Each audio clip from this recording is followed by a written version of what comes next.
It hurts too much, she whispered. The cowboy touched her face. That's how you know you're still. The frontier planet of Ardent Vale was a place most people forgot existed. It sat far from busy trade routes, beyond shining cities and crowded space stations.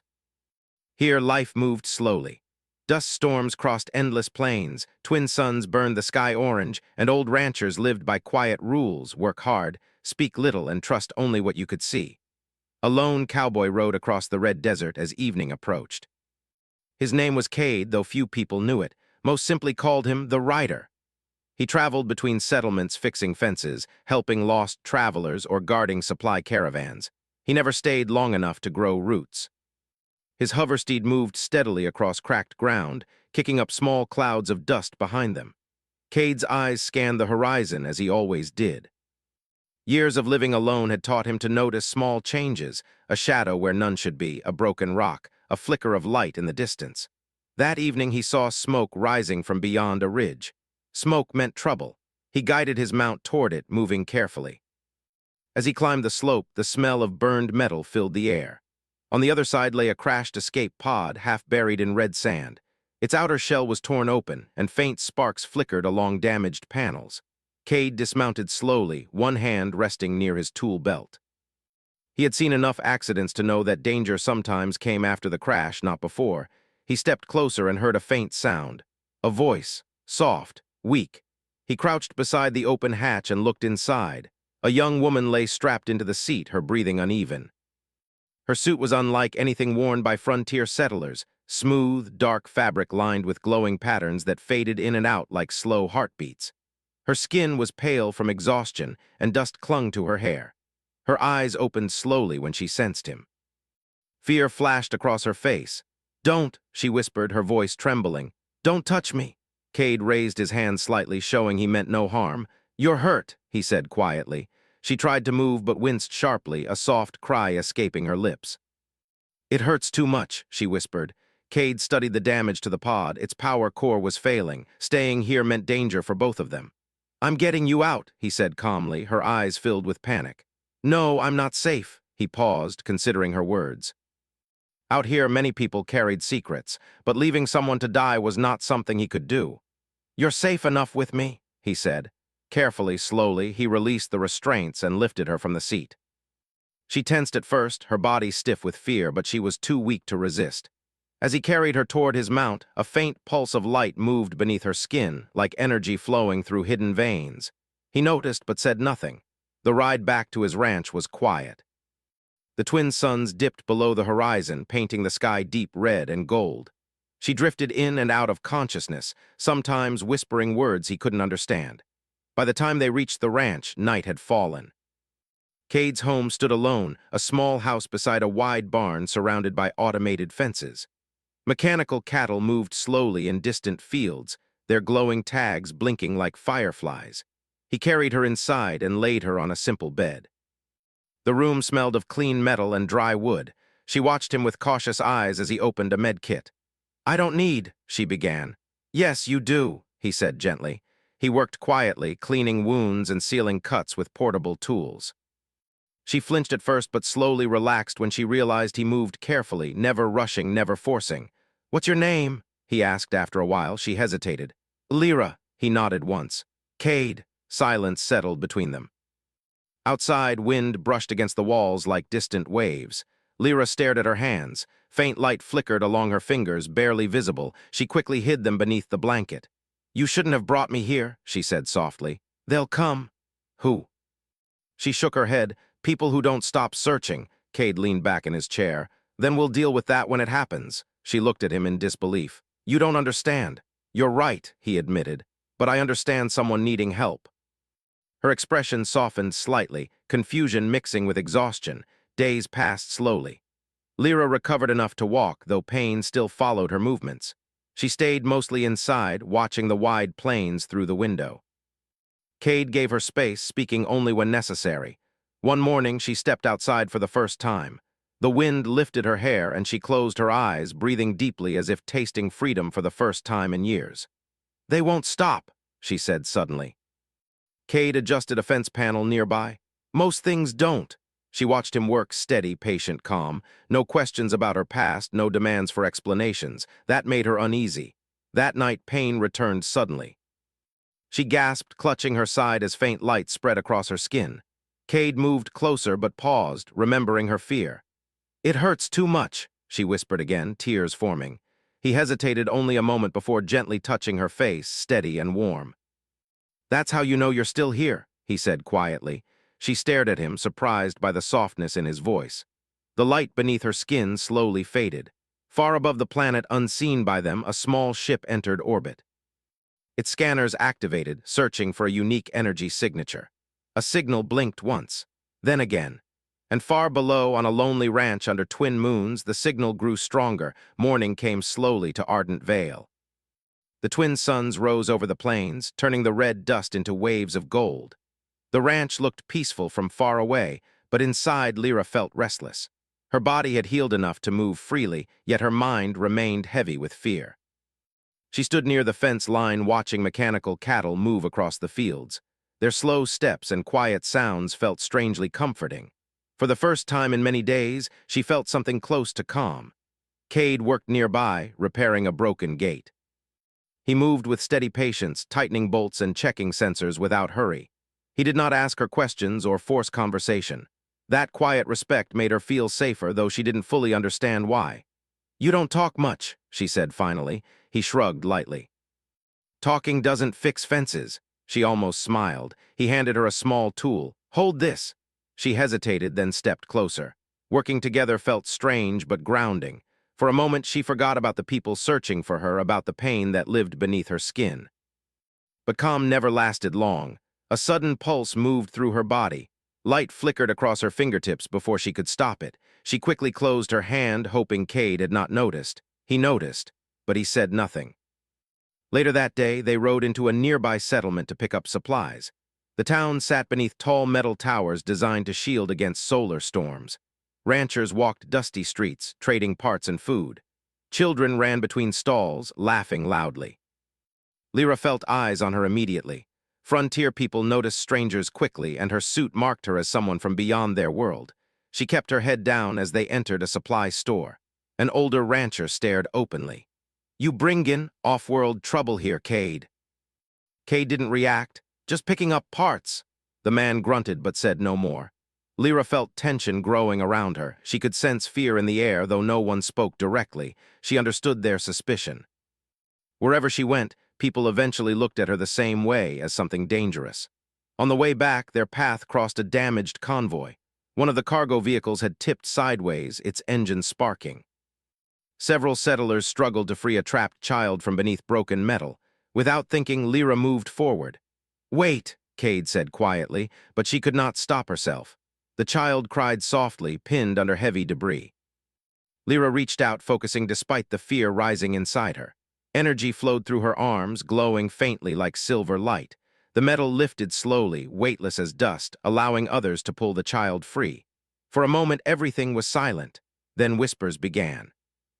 "Did you see that? She's not normal." Fear replaced gratitude. Lyra stepped back, her hands shaking. She had saved someone, yet the looks around her felt like judgment. Cade moved beside her, calm and steady. "Let's go," he said quietly. They left before the whispers could grow louder. The ride home felt heavy. Lyra stared at the horizon, guilt twisting inside her. "I should leave," she said after a long silence. "No," Cade replied simply. "They're afraid, and the people searching for me, they won't stop. I bring danger wherever I go." He slowed his mount and looked at her. "Running doesn't make danger disappear." She looked away. "You don't understand what I am." He studied her for a moment. "Then tell me." She hesitated. Words felt like heavy stones. "I was part of a project," she said slowly. "They said it would help worlds heal, fix dying ecosystems, but something changed. They started using us for other things, control, power, profit. I escaped when I realized I wasn't a person to them." Her voice trembled. "I don't even know if I'm human anymore." Cade listened without interruption. "You are," he said finally. "You don't know that. I know you saved that child." She swallowed hard, unsure how to respond. That night the wind grew strong, rattling the ranch walls. Lyra sat alone outside, watching the stars. Somewhere out there, ships searched for her. Her body suddenly tightened with pain. Light flickered across her skin, brighter than before. She struggled to breathe, memories rushing back, cold laboratories, voices treating her like an object. Cade stepped outside and saw her shaking. He approached slowly. "Breathe." "I can't control it," she whispered. "Yes, you can. Focus on something real." He placed her hand against the rough wooden fence. "Feel that," he said softly. "Stay here, stay now." She closed her eyes and followed his voice. Slowly, the light faded again. Silence returned. She realized she was leaning against him. Instead of pulling away, she stayed there for a moment longer. Far above, hidden behind clouds, a sleek ship moved silently through orbit. Inside, hunters watched, scanning screens. "There," one of them said. "Signal confirmed." Coordinates locked onto the ranch below. Back on the ground, Lyra felt a sudden chill she could not explain. "They're close," she whispered. Cade looked toward the dark horizon, sensing change in the air. "Then we'll be ready," he said. She wanted to believe him. But deep inside, she knew the quiet days were ending. The night felt different. The wind moved across the plains in slow waves, carrying dust and a strange silence that made the world feel smaller. Cade stood outside the ranch house, watching the sky. He did not know exactly what was coming, but years of living on the frontier had taught him to trust quiet warnings. Inside the house, Lyra sat near the window, her arms wrapped around herself. She felt it too, a heavy pressure in her chest, like someone calling her name from far away. "They're here," she whispered. A faint light flickered along her fingertips, then disappeared. Cade turned toward her. "How many?" "I don't know," she said. "But they won't stop until they find me." He nodded once, already thinking ahead. "We leave before sunrise." She looked surprised. "You're running?" "Not running," he said calmly. "Moving." He began preparing immediately. Supplies were packed quickly: water containers, food packs, repair tools. He checked his hover steed and activated hidden systems around the ranch that would delay anyone approaching. Lyra watched silently, guilt growing inside her. "You don't have to do this," she said softly. "This is my fight." He didn't look at her. "You're here, that makes it ours." The words stayed with her long after he finished speaking. Before dawn, they rode out across the plains. The sky slowly changed from deep blue to pale gold as the twin suns began to rise. The ranch disappeared behind them, becoming smaller until it was only a shadow against the horizon. For a while, the world felt peaceful again, but peace never lasted long. A sharp sound echoed through the air, distant engines. Cade looked up. Three dark shapes moved across the sky, fast and silent, hunter ships.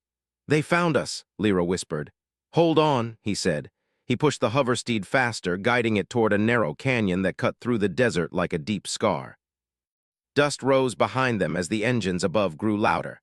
Small drones dropped from the ships, moving quickly toward the ground. Lyra's breathing became uneven. Memories returned, cold voices, commands, tests that pushed her beyond her limits. "I can't go back," she said, panic rising. "You won't," Cade replied. Energy began building inside her again, responding to fear. Light moved beneath her skin, growing stronger. "Focus," he said firmly. "Stay with me." They entered the canyon just as a beam of light struck the ground behind them, sending dust into the air. The path narrowed, twisting between high rock walls that blocked most of the sky.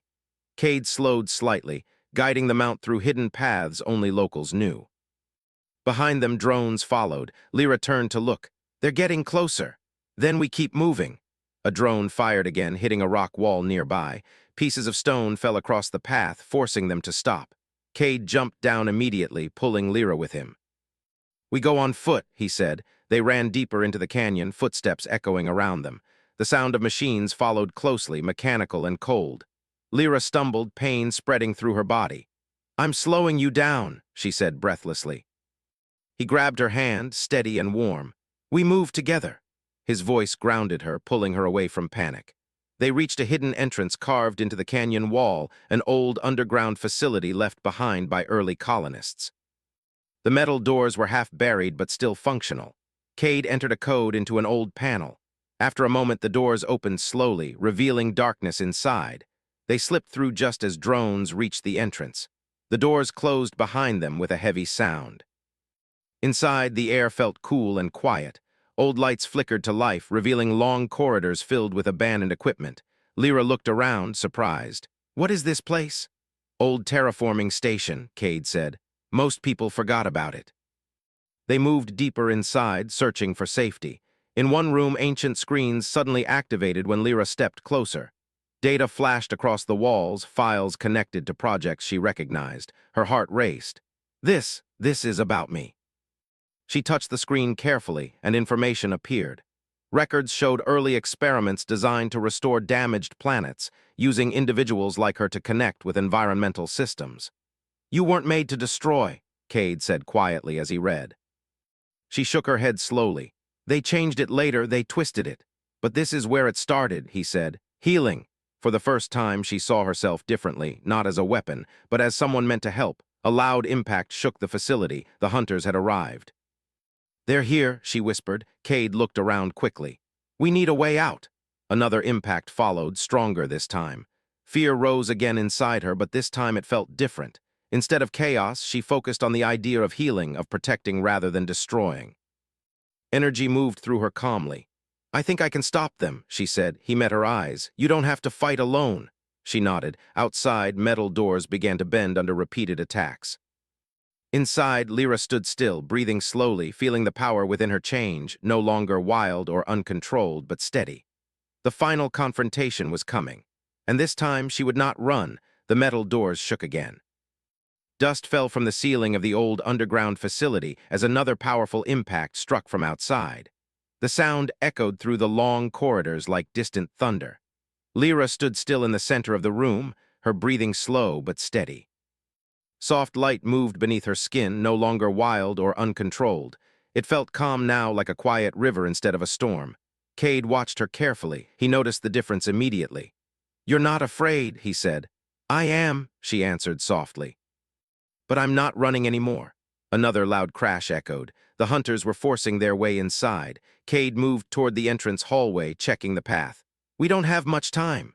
Lyra nodded. She stepped closer to the old control panels lining the walls. The facility lights flickered as if responding to her presence.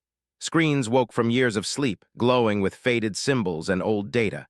She placed her hand against one panel. A pulse of energy spread through the room. Outside, heavy footsteps approached. Mechanical sounds mixed with quiet voices speaking through helmets. "They want me back," she whispered. Cade stood beside her. "What do you want?" The question stayed in the air for a moment. She thought about the long years of being controlled, about running across empty stars, about the quiet ranch where she had begun to feel human again. "I want to live," she said finally. The doors burst open. 3 hunters entered slowly, their armor dark and shining under the facility lights. Their movements were precise and cold. "Target located," one of them said through a mechanical voice. Lyra felt fear rise, but she did not step back. "You belong to us," another hunter said. "Return peacefully." Cade stepped slightly in front of her. "She belongs to herself," he said calmly, weapons lifted toward them. For a moment, everything felt frozen. Then Lyra moved. Instead of attacking, she closed her eyes and reached out with her senses.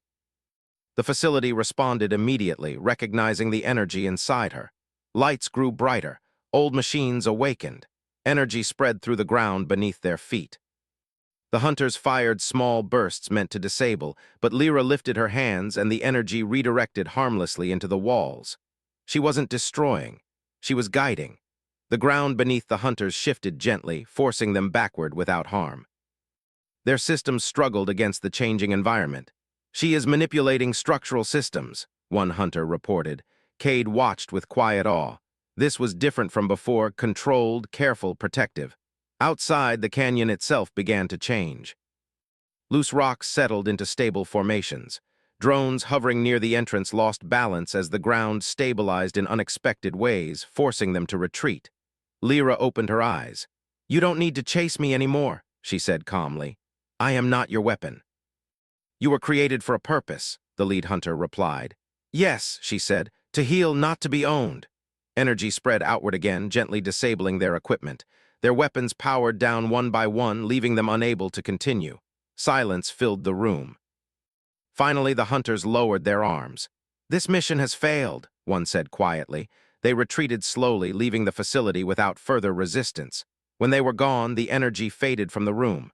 Lyra's knees weakened, and she nearly fell. Cade caught her gently. "You did it," he said. She shook her head. "We did." They stepped outside together. The canyon looked different now, calmer, balanced, as if the land itself had taken a deep breath. The hunter ships lifted into the sky and disappeared beyond the clouds. For the first time in a long while, Lyra felt free. Days passed quietly after that. They returned to the ranch.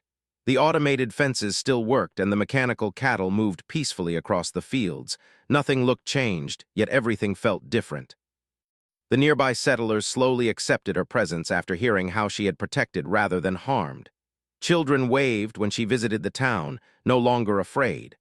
One evening, she stood beside the fence watching the sunset. Orange light spread across the plains and the wind carried soft warmth. Kate approached silently. "They won't come back," she said. "Probably not," he answered. She turned toward him. "I could leave, explore other worlds, help where I'm needed." He nodded. "You could." But she hesitated, searching for words. "This place, it feels like home." He looked out at the horizon. "Home isn't always where you start." She smiled faintly. Pain still existed inside her, memories, fears, uncertainty about the future, but it no longer controlled her. "It still hurts sometimes," she admitted quietly. He reached out and gently touched her face, just like the first night. "That's how you know you're still alive," he said. She closed her eyes briefly, feeling warmth instead of fear. The twin suns dipped below the horizon, painting the sky deep gold. Together they walked toward the barn, shadows stretching long behind them. She had been hunted across stars, called a weapon, treated like something broken. Now she was simply herself. And for the first time, that was enough.